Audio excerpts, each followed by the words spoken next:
any second. There it is. And now We are live. We're live. Live. Yes, Open mic in the house. We're live. Open mic. I'm a super fancy lighting setup because I'm not used to it being dark when we do this show. I know. It has changed. It's that awful time of year where it's dark and the dog does not know that the time has changed. And her stomach is not adjusting well to this. Yeah, it's not good. Yeah. Ooh, so. Let's stop on that. No, she's just hungry. No, she's hungry. Oh, just hungry. Okay. Ooh, yeah, okay. No. I was going a whole different. No. She just wants her food an hour early. So the timing of her food, not processing. No. Okay, good. Right, I wouldn't go down that road. This is Eduprotocols live. Eduprotocols. Yeah. But I do count on you to keep it real. You got some keeping it real for me tonight. All right. So I am a font snob. And there's one font in particular that gets overused because it was the only font that we had that was like cute Arial? and had the right A. Arial? No. Railway? No, it's Comic Sans. Oh, yeah. And I, of course, had to tell my students when we were doing the worst prezo ever about my disdain for Comic Sans. And I just really can't even handle it. And so they remember things when you tell them that. Uh-huh. So it's funny when you tell them things in that context, they remember, right? Oh, I don't like this, and that's your personal preference. Now, if you said, I don't like when you don't capitalize I, they don't hear that. No, but they heard and remembered the Comic Sans. And so we Iron Chefed 3 days this week because we were going over the process and everything, really making it smooth so that next week there won't be any delay with anything. Mm-hmm. And one of my students proudly puts in the chat, while we were in the breakout room working on our Iron Chef, I did my whole page in Comic Sans. So she was so proud about that. So awesome. Anyway, I love sixth grade. This is my first year teaching it. Fifth graders always had a sense of humor, like starting, but sixth graders, they're going to take it to a whole nother level for me. And I love it. And just as proof of your point, Sean Wisely started up a whole second. He's got a whole second chat going just about fonts. Yeah. Railway. Nah. Calibri. I didn't know Railway was one of yours. Yeah. That's one of the ones I don't like. No, okay. I had a boss once that overused it, so I switched to Calibri. I'm better with Calibri now. That's very good. Very good. All right, so that was for keeping it real, and keep it real. I'm gonna go ahead and bring our guest in. Yay!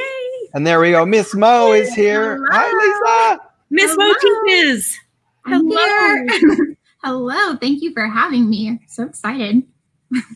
Awesome. Well, we hope you enjoyed the green room. We had some charcuterie tonight and some sparkling water. I hope it was up to your expectation. The brie cheese, perfect. Absolutely. Okay, good. So that brie gets old. Then we're back to Kim's story. You might have missed that, but you took that story down a different road, John. But that's okay. Well, I'm a finisher. You start telling me a story, I'm gonna think, how does this wrap up? And that's where I went. Yeah. There you went. All right. So, Lisa, you're here to talk 8 parts today. And before you start, I just want to tell you, not everybody's aware of this.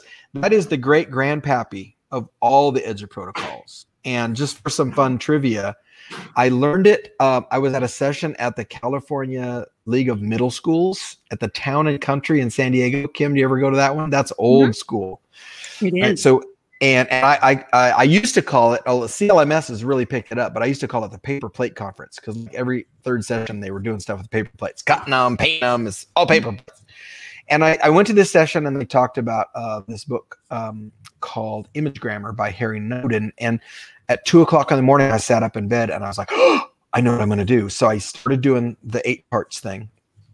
And I literally did, this is the part I really want you to hear too, is I did it for like 3 years. And then Kim, you're in love with this. I was like, that works really good. I could do that with other stuff. So I literally went 3 years of 15 weeks a year of doing that before I even thought about sentence parts. And then the really fun part of that story is then we ended up with Lisa Nowakowski made math reps out of that. Right. So that's part of this. That was where like the germ of Eduprotocols got started, was the idea I can do a bunch of standards every day. because everybody loves that part, right? Like the 1.2, 1.3. I can do a bunch of standards every day. It's super fast to grade. The kids almost never get tired of it. And then I can jump to sentence parts. So that started all these other things. So I'm going to throw it to you now, Lisa, and you're going to talk about Eduprotocols and the 8 parts of speech. Okay, so 8 parts of speech. Yes, I love this. I go easy. We're starting with just a template. You can make it.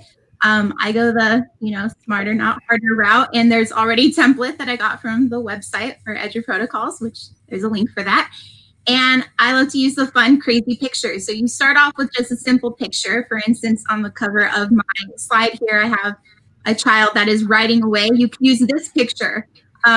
The idea of putting that picture on this slide here is so at the end of today's session, you will bring this into your classroom and your students are going to be just like that once they start doing 8 parts because they love it. Once you put up that like fun, silly picture, you want your students to work in partners, and they work through those 8 parts of speech. One of the things that I love about 8 parts is that too often when as teachers, we isolate grammar away from writing. So we go through writing, we go through vocabulary, now we put it to writing, and half the time the kids aren't linking it. Brings that together. And I love that. That's like right. So there's like no transfer. We do all these worksheets and then they don't actually write better. Yes, no, not at all. So they can answer that, worksheet. Great. But yeah, there's no evidence of it. So 8 parts are using those words that they're coming up with to describe the picture.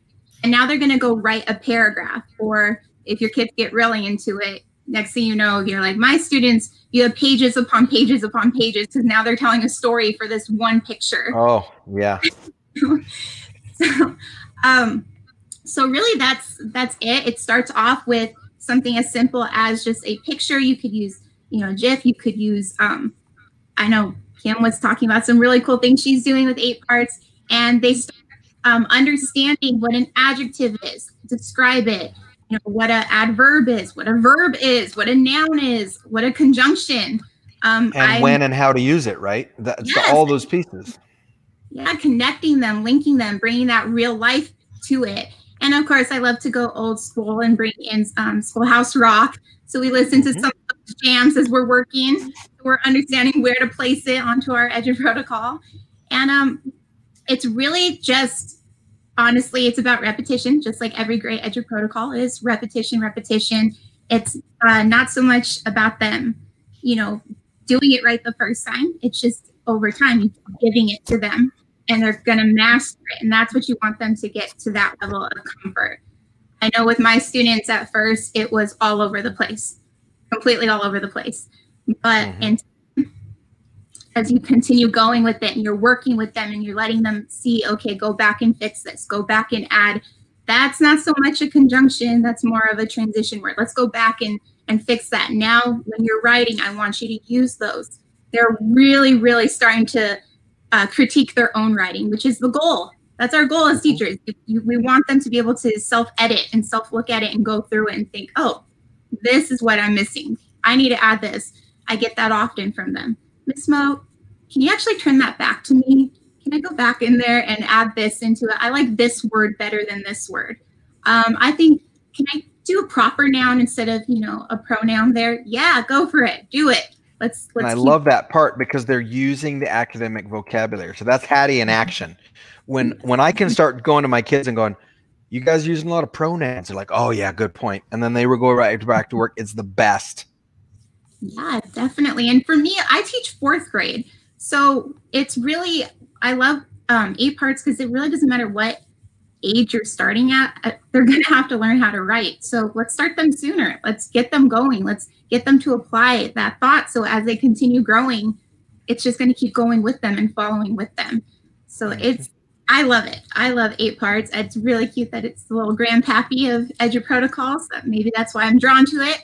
And I love it. So I'm happy with, what I think is going to happen as more and more people use Eduprotocols, especially with 8 parts. What I've noticed in my role as a tech trainer, I would bring people to tech training and they would be creating something to use within their classrooms. And it would be like for prepositions. And third grade was making it, fourth grade, all the way through high school was making prepositions. Like they were called flip charts with Promethean. Yeah. And I'm like, same level of failure every year. Yeah. Why do we have to keep teaching? The prepositional phrase is not that hard. Why do we have to keep teaching it? Because they're not mastering it. And this, they have the chance now to master the grammar, I think. And I taught fifth grade last year, and I have 5 of my fifth graders with me this year. And when we got into we started with 8pArts, and they flew through it pretty quickly because they'd had this ingrained. So, and we moved into the sentence parts then. So, which I love that there's a continuation for 8pArts, and we can continue it on. And that idea of the repetition and the practice with a real life picture or a GIF, and then the kids start sending you pictures and GIFs they want to use for the 8pArts, and so they're invested in the learning as well. Lisa, quick question as we're starting to move into the last segment here of our super quick show for super busy teachers. Do you do like 5 weeks of lecture and worksheets to get ready for 8pArts? Is that how you started? I do not. What? Yes, I know. I went right into it, and the first time we did it as a whole group. They're fourth grade, and them. So we described the picture together. But from there, then I put them in partners, and I said, okay, forget all the words that we just did. Now you got to, add different words. So now they like that extra challenge for them. And I have to say, there has never been a better time for Eduprotocols, and I'm not just saying that. I've been watching a lot of Shark Tank, so maybe I'm doing a little too much pitching here. But right now we're in this world of online teaching, hybrid teaching, and for me, I took your master class, earlier this year, end of last year, and I was still in my classroom, and I used 8pArts then, and I loved it then. I saw right in front of me the kids. But one of the things is that I wasn't able to help every kid right then and there. Right now, we're in this virtual world. I get to see their work right there and turn it right back to them. And I'm just, superhero. Here, go back, do this. So this is a great time to use this, and I love it. I really do. And then the second thing I want to ask you as our guest from the classroom is, I've had several teachers come up to me and say, I love 8pArts. We did it twice last year. It was great. How many times would you say you should use an Eduprotocol like 8pArts? Oh my gosh, it really depends on, you want to get them to mastery. So I know just for our very first picture, we were doing that same one for like 2.5 weeks, like daily, of just, I wanted them to keep building on it. And we were going into like informative writing. So I know this is like more, narrative writing, but I wanted them to still kind of think of how we're organizing our writing. So it's just keeping them going. Nope, don't. I don't do, F's in my class. I don't do anything like that. I always turn it back until they get it right. Make it work till they get it right. Yep. Yes, this definitely allows for it. So no, twice a year. That's nothing. You keep going. Right. And that's one of the keys, I think, that's that mastery piece, is they do it enough that it becomes ingrained. And if people think, oh, doing it twice, do it up for 2.5 weeks, that's a huge time investment. You would have invested 8 weeks into doing 1 part of speech a week, which is our normal teaching rhythm, right? Oh, 1 thing a week is all the kids can handle. That's 8 weeks. So for you to spend even 3.5 weeks, Lisa, is actually less than half of the time you would spend in worksheet world.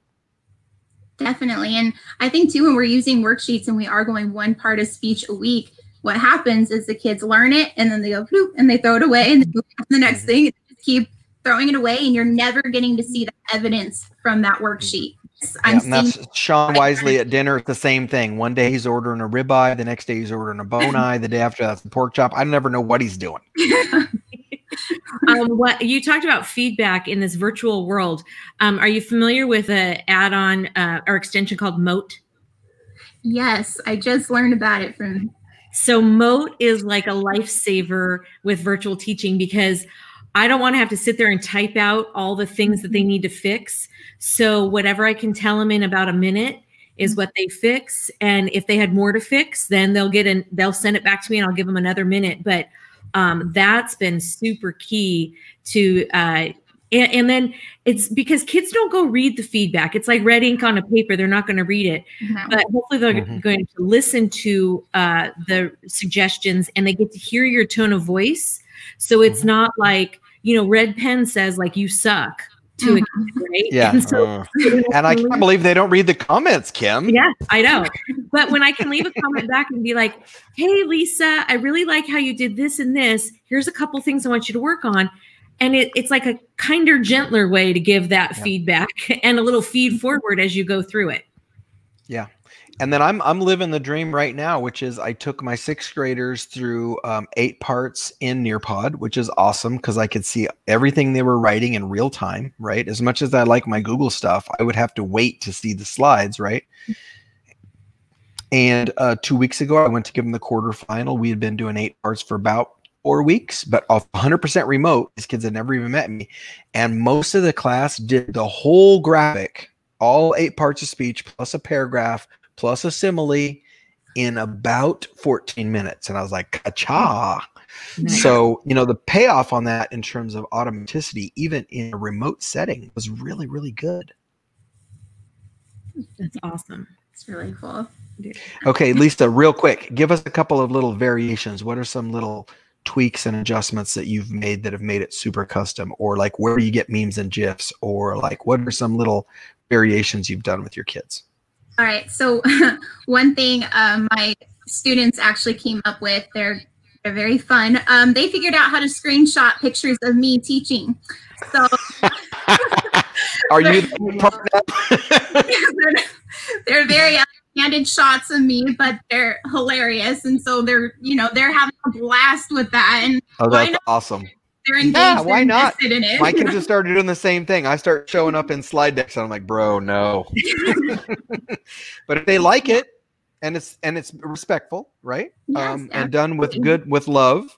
Who hasn't impersonated their principal once or twice?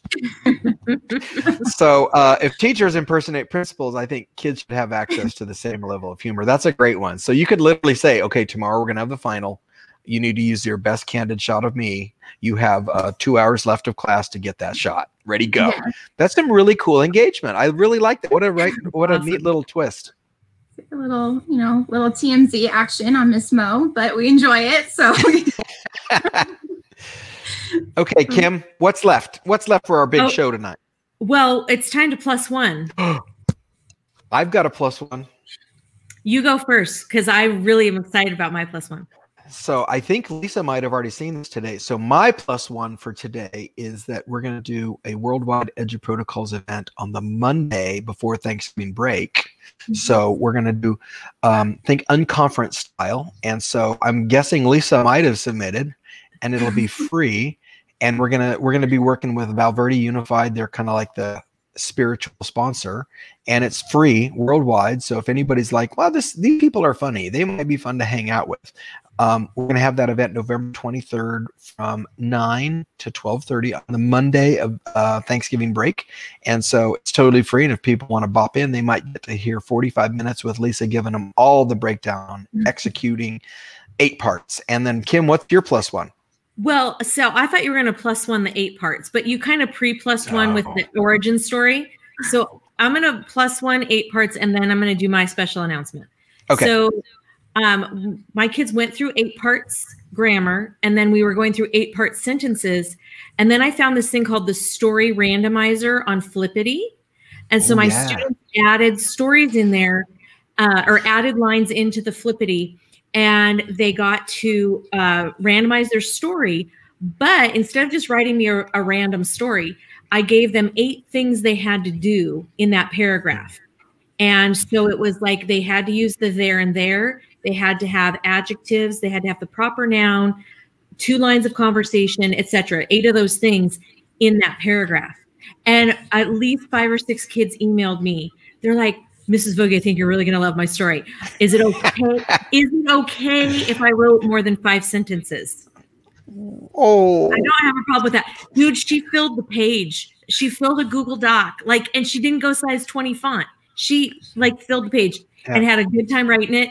And it was hilarious. It was awesome. So what could be better? I would argue once a student has that kind of experience with writing, they're pretty much good to go. Yeah. Like they're going to get some more techniques when they get through high school and college. But in terms of being a writer, that day has occurred. Right. And you're rarely going to get that from, I would like you to reflect on chapter 4. You're not going to get that same level of engagement. So that's a, really, that's a good plus one. What's your other plus one? I think you have another plus and one. This week I'm making them color code the thing so it's easier for me to grade. Anyway, my big announcement is it's my birthday next Thursday. It is the last of my 40s. It's going to be a little bit difficult for me, I think. So for my epic birthday bash, Val, Son, and I are going to do an Eduprotocol smackdown, and John Carippo is going to be the referee / instigator. So we're going to have a special hour-long show. We're going to need some input from the audience. So we want you to get it on your calendar, and we're going to smack down live. And it's all friendly because everybody wins. Because the kids win, you win. Well, everybody Sean wins. wisely loses sometimes, but it's not our fault. But yeah, we're not doing the smackdown with him. It's me and Val, and it's all good. So Valerie's like, "Are you sure you want to do that on your birthday?" I'm like, "What could be better than like all of my fun people, Eduprotocols live, smackdown style? I mean, come on." So anyway, we are going to have a great time on next Thursday, November 12th. So thank you for joining us for our 5th episode today, Lisa. It was a pleasure having you here. And I think the only last thing is the quote of the day. So don't forget, if folks are listening, there'll be show notes with some links and things. Oh, yeah. And then what's the quote of the day? Quote of the day, because we're tired. Like, I can't even anymore, right? Love is what makes you smile when you are tired. So it just hit me and I liked it. And I'm like, you know what? I love my students and I'm exhausted as all get out, but we end each day with a little love, and there you go. So yep, we're going to get through it together. Yep. We will see you next week. Thanks so much, Lisa. Thank you. Thanks, Lisa. So much. Thank you.